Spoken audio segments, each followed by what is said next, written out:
overnight, which had to do really with the weather. We told you it was cold and windy. What is happening on stage now, and the crowd is applauding, is a tribute to Operation International Naval Review, which is going to happen tomorrow. But because the weather is so bad outside the harbor, that many of the captains were not able to get here from Sandy Hook, where they're berthing overnight. And so that's the delay, and here now is the finale. Ladies and gentlemen, the chairman of Operation Sail 1986, the Honorable Emil Mosbacher, Jr.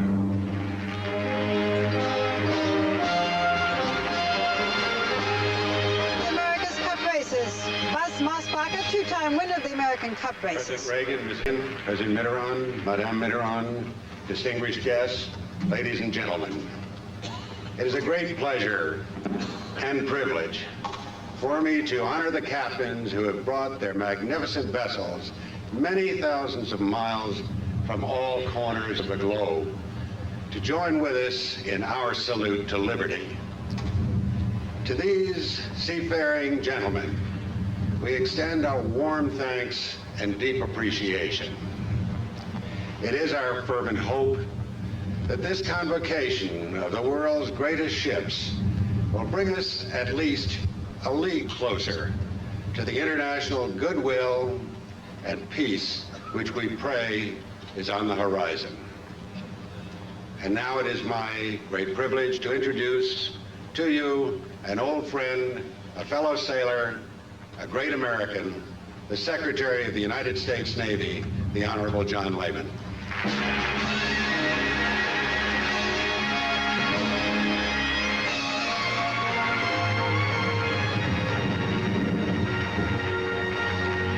Thank you, Buzz.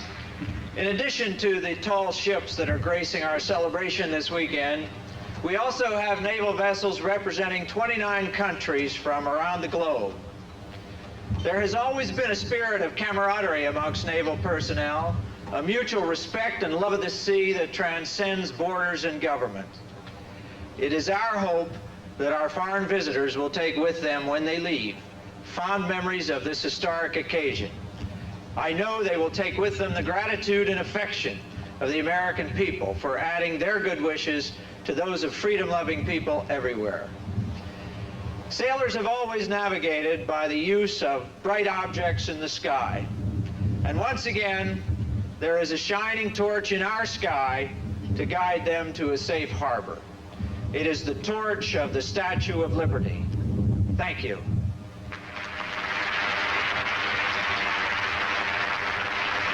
Ladies and gentlemen, to rekindle the torch of the Statue of Liberty, the President of the United States.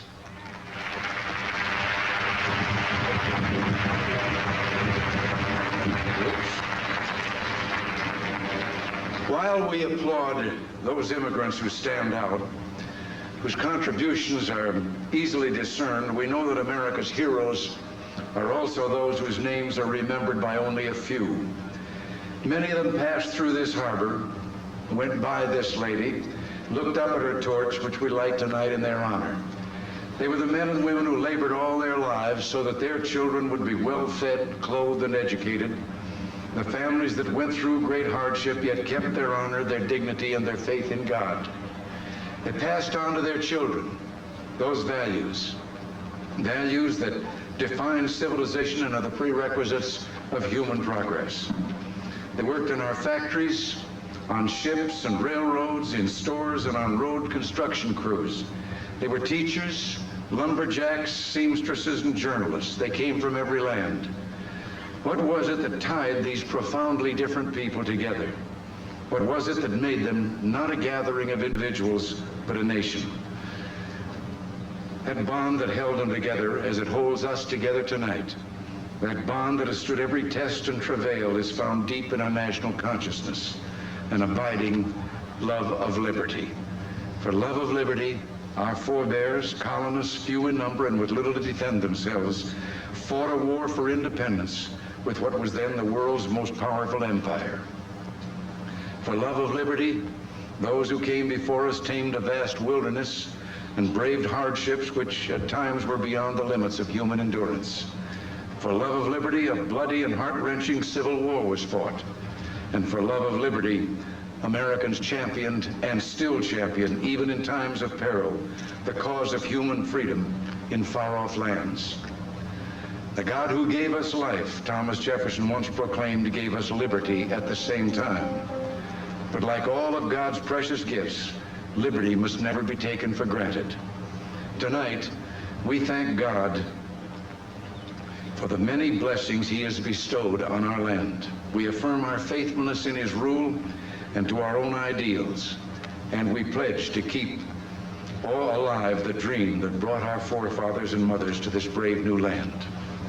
On this theme, the poet Emmett Lazarus, moved by this unique symbol of the love of liberty, wrote a very special dedication 100 years ago. The last few lines are ones we know so well. Set to the music of Irving Berlin, they take on tonight a special meaning.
We are the keepers of the flame of liberty.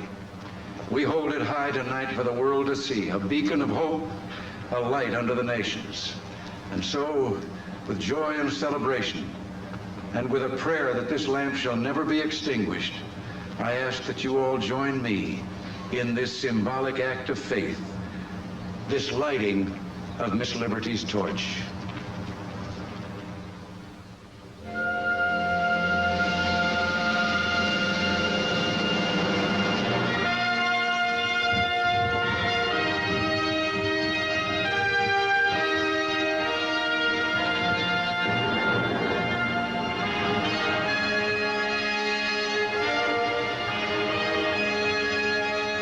People here have instinctively risen to their feet.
from Russia. And I think I speak for many Americans tonight when I say, thank God they did.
Tonight certainly tells it like it is. America wears its heart and its patriotism on its sleeve for all the world to see. And that is only Act 1. We have a full weekend ahead of us tomorrow. We begin with Operation Sail, the International Naval Review. President Reagan, who has sat there all night without a coat on, will be joined by French President Mitterrand on board the USS Iowa down the Hudson River to review the International Naval Armada and the tall ships. Barbara? And then there's going to be a concert tomorrow night. The Boston Pops, Barry Manilow, Whitney Houston, Joe Gray, wonderful concert. And then the biggest fireworks display. You ain't seen nothing yet if you thought this was big. And I hope it didn't sound as if Americans are glad just that my parents and grandparents came here. I was really speaking for all of us who are citizens now and came here as immigrants. Barbara, I don't think you should be the slightest bit embarrassed. I think tonight we're all immigrants. For Barbara and for all the people at ABC News, thank you for joining us. We hope you'll be with us. Have a happy 4th of July. I'm Peter Jennings.